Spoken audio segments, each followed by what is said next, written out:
Okay, so hello all. I'll be going over Score Attack 4, Exceed the Constraints. This website here is Serif Database by my friend Rem, and so we'll be using it.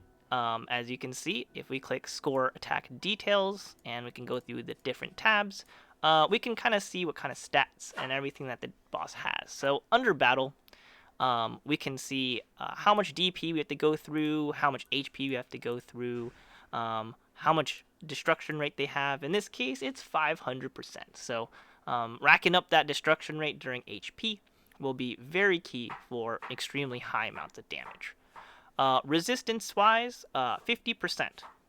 It says -50, it says ice, and it says thunder.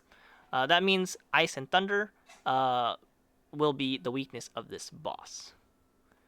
We can go under rules to see within week 1 or week 2 what kind of rules that we have to go under if we choose to take them for more multiplier. In this case, we got Pierce Resist plus 50, DP plus 50 for the enemy, and Dark and Light Resistance plus 80%. This means that we should not be bringing any Pierce damage dealers or Light and Dark damage dealers, of course, if we take these rules. Granted, if you want to use someone like Bungo, or if you want to use Ichigo, you can just not take this Pierce Resist rule and make them work. In this video example, I will be taking all the rules, and because I do not have a damage dealer that is Thunder or Ice, that is also not Pierce, I will not be running a comp that will be hitting weakness. So we can go under here, click the name of the enemy, and boom, we can have kind of more details about the boss.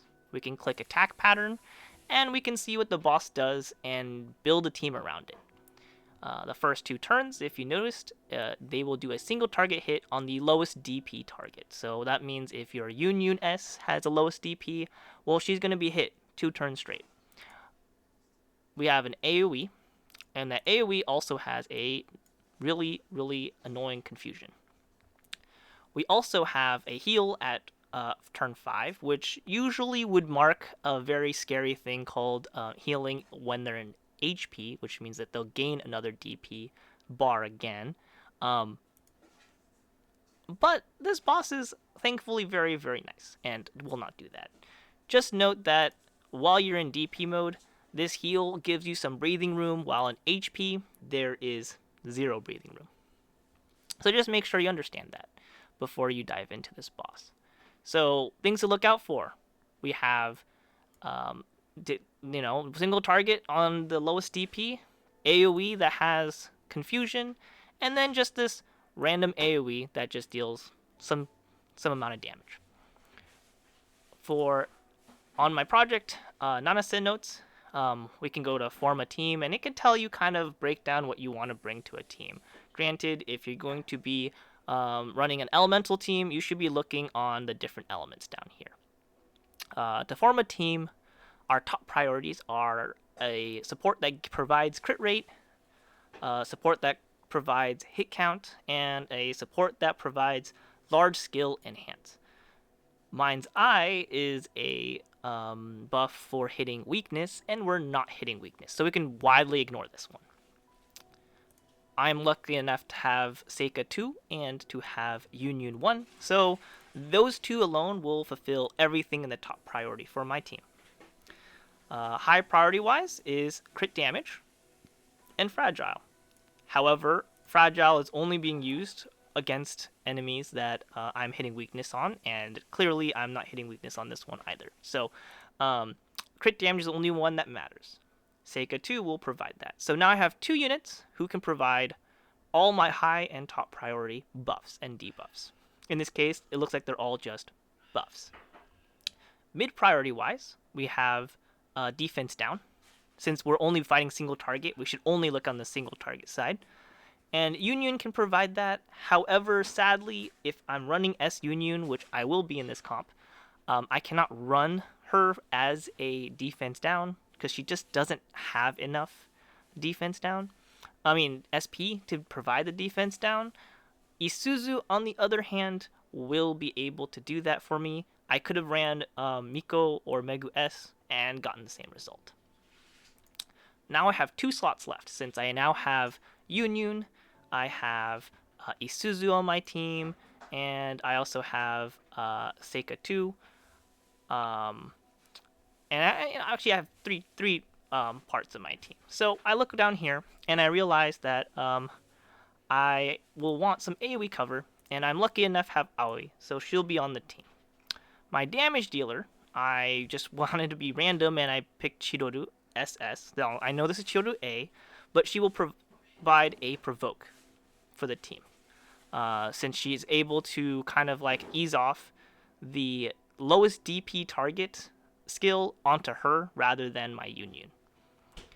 On top of that, I'm actually going to be running Ruka 2's common skill to provide myself some extra destruction so I can quickly get my destruction up to 500%.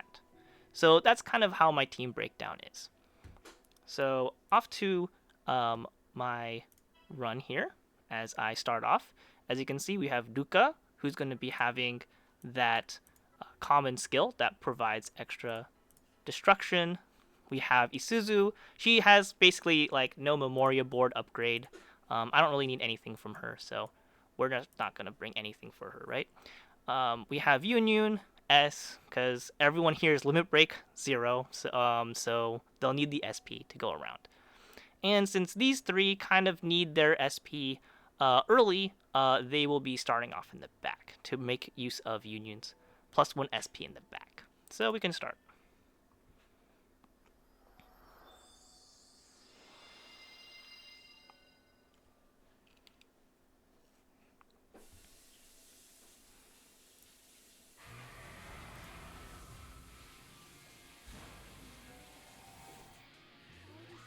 Okay, so for this boss, the first turn is going to be hitting my front line here and hitting the lowest DP. In this case, it would be Isuzu if I kept this lineup.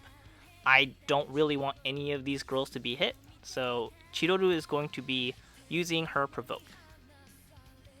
Not only that, but I want some SP on these girls, so they'll be getting some SP. I need to make sure she has her enough SP for her to be using her angel wings when it comes to turn 3, so just making sure she has that is going to be pivotal. On top of that, she will also be able to need to double buff my Ruka, who's going to be breaking the boss's DP.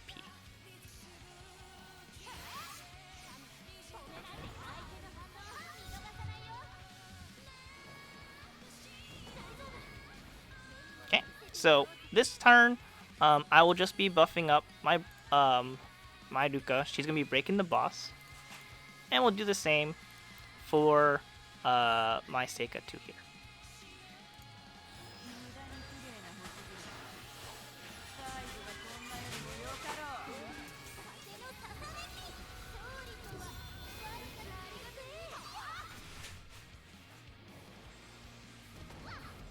Okay, so now my Chiroru is kind of low. This turn is going to be the AoE turn that confuses. So we want Aoi in the front. She'll use her angel wings. She's going to stop the boss from doing that. And she'll take all the debuffs for herself. In this case, we want to make sure that in 2 turns when I'm going to break the boss, we have enough SP to do everything we want. That means we need 12 SP on her for using her ult, which she does. We need to get sure she has 4 more SP, right? 14 SP. And that will be 2 turns. And we need 6 more SP, so she really needs the 2 turns in the back.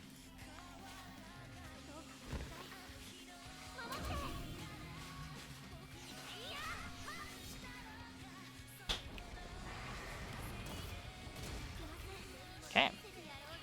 So this next turn is just gonna be a single target hit. However, since I'll beat the boss, I kind of want to take advantage of this extra hit here. We're going to use this turn to buff one more time hit count onto Ruka here, so she can make use of that.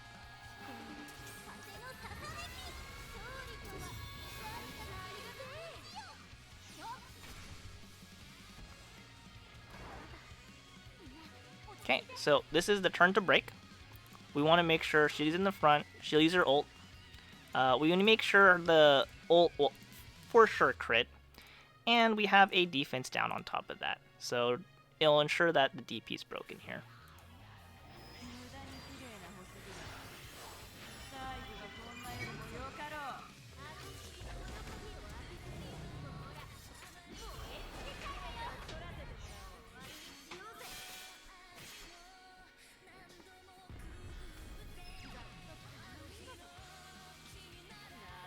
Okay, so now we have hit the second phase, I guess, of the boss, which is we just broke the DP.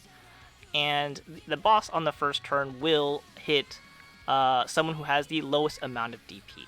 That means we don't want Chidori in the front here, and we gotta be a little bit careful. In this case, Yun is more than healthy enough to get hit in the front, so we're just gonna have Yun in the front here. Sadly, we won't be able to build some OD here because it is resisted. However, that's okay. And we're going to use this skill because now we're at the HP phase, so we need to build some destruction.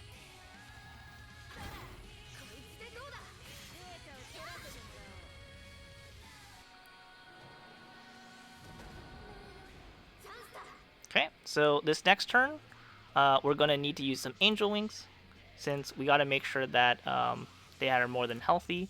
During this time, we're safe from the front line for pretty much everyone, so Chidori is going to come in the front. We're going to use her ult. The reason behind that is, even if she's going to be our main damage dealer, the thing we have to realize is that this ult actually has a massive amount of hits, 10 hits, which means that she'll be able to build up 25% of this OD bar by herself. Yun gets to stay in the front as she wants to make sure everyone gets SP here.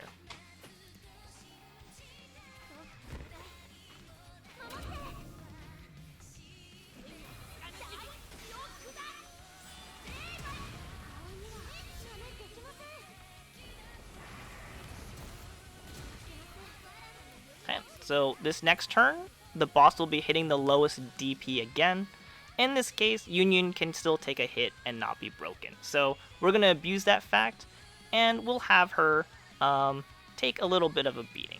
We don't want to use that single target hit onto Aoi here, because she still has one more usage of her block, and the boss here has 2 more turns of always hitting every single hit on her. And the following turn after this will be an AoE with the usual confusion. So let's just put her in the back, keep her a little safe here. This next hit will be hitting the lowest DP target, and so we want to make sure that that is going to be Yun.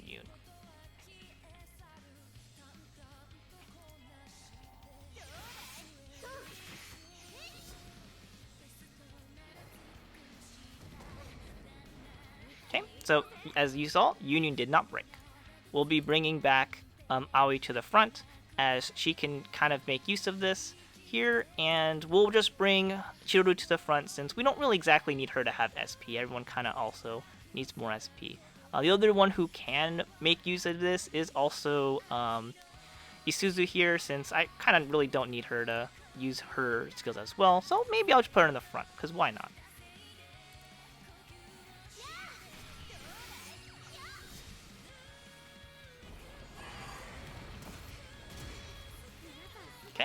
So this turn, it says that we will be getting a hit on our lowest DP target. That means that Yun is unsafe in the front now, so we'll put her in the back.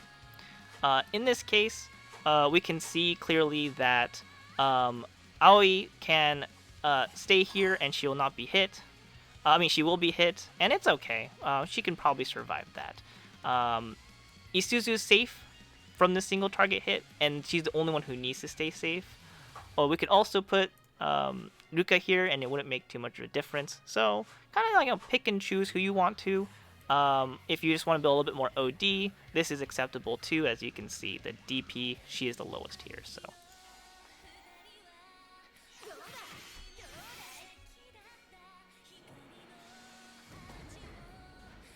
okay, so now we can use Angel Wings again to protect the team. Yun can come to the front, and in this case, we do want to make use of this ult one more time, but we're just not ready yet since there's not enough SP. So we'll leave these girls in the back for now. And these girls can stay in the front.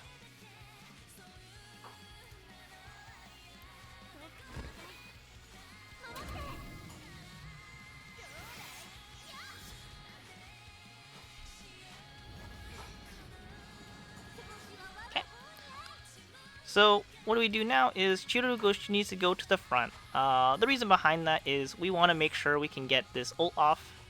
It'll be very pivotal to make sure that we get enough OD bar as we are building up the OD.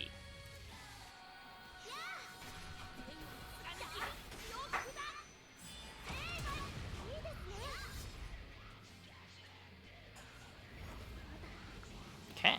So this turn, we'll be getting hit by another AoE, so we have to be very careful here. She can be sitting here in the front, and so can Ruka here. I'm going to be healing with Ruka since we want to make sure Chidori does not get hit here. Aoi has to go in the back in this case. The reason behind that is you can still see that nice provoke that's gonna be making all the AoE hit her instead. So we're gonna use enhance here, just get some little bit extra damage for these girls since there's no real use on auto attacking if I'm not building any OD here. So there we go.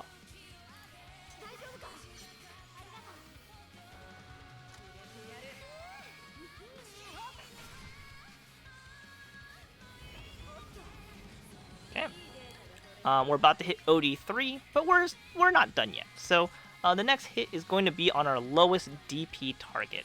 In this case, as you can notice, we're looking at Chidori is about to get hit here. We can also use Aoi here instead, and kind of like place around that. The other thing we can do is have Ruka in the front here, since she can also kind of tank a hit as well. So well, in this case, we can have we'll have Higuchi take a hit because she's definitely not going to be dying from this. So she's just going to be sitting here in the front while everyone else kind of, does their little job. I'll also buff with her once because there's not much for her to do, and I can make use of the buff here and deal a little bit of extra damage.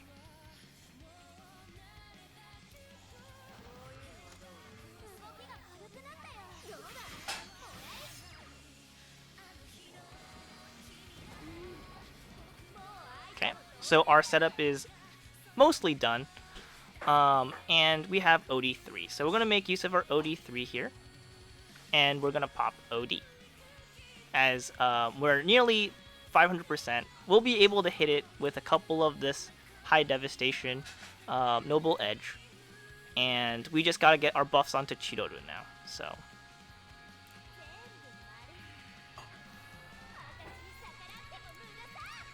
we got defense down. I'm gonna pop some buffs onto Chidori.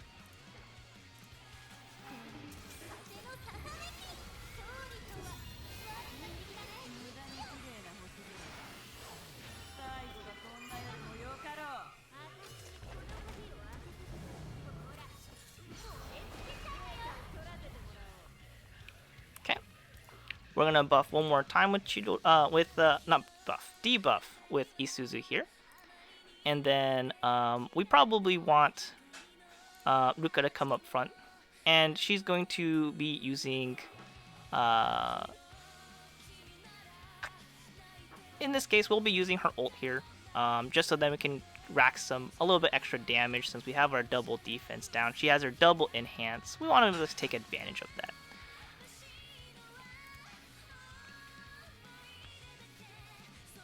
And then we're just making sure we get our last buff onto Chidori here.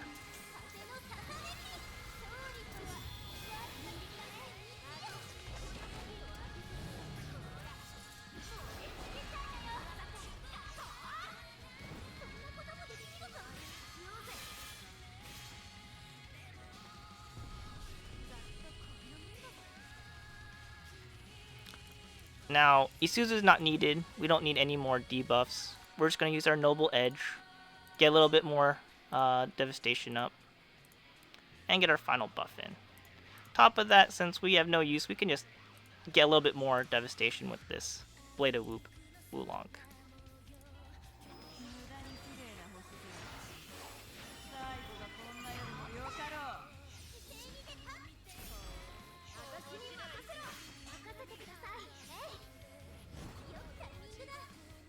Okay. And for the last one, we'll do another Blade of Wulong. Pop ult. We may miss the 500 marker. I might have misplayed a little bit, but that's okay. In this case, we can kind of use any skill, since most of these skills probably will build a little bit more. We'll build a little bit more devastation than using non-ults here. So we have our ult. We got our last one. We got all the defense decrease we want, and all the buffs that we'll want.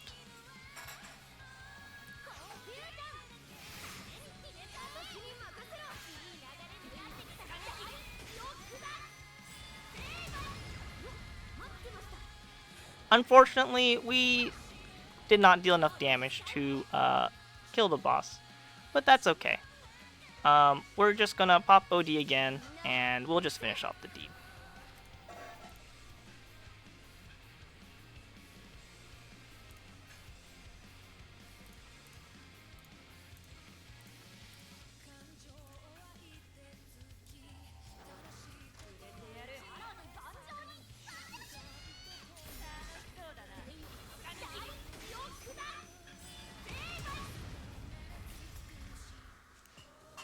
And there you have it. Score attack 4. As you can see, my score is nicely at 150k.